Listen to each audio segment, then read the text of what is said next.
Like everywhere, New Haven, too, is cleaning up after the nor'easter. Trees and wires down because of all the heavy, wet snow.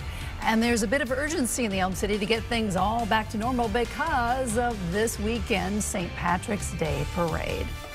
Parade is set for the Sunday at 1:30. You can watch it here on News 8. Yeah, the parade route takes marchers through downtown New Haven, and crews need to clear the snow so folks can get out there and watch the parade. News 8's Noel Gardner live for us in New Haven tonight with the latest on the cleanup for Parade Day. Noel. Darren and Ann, city officials tell me they're making good headway for the parade.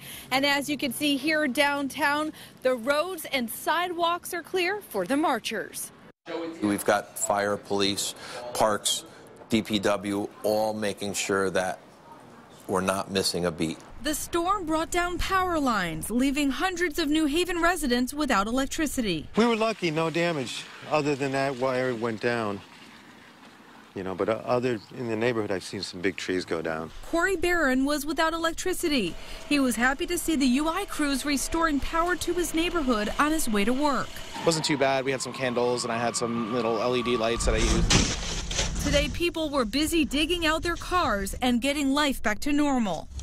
Basically, when we got plowed, we got buried in a little bit, so we had to dug that out to go for breakfast. And now we're just cleaning it up a little bit more, just in case. Just the wife's car. I already cleaned up my truck, so just going to clean this up, go upstairs and relax. The roads were even clear enough for cyclists. It was just melted.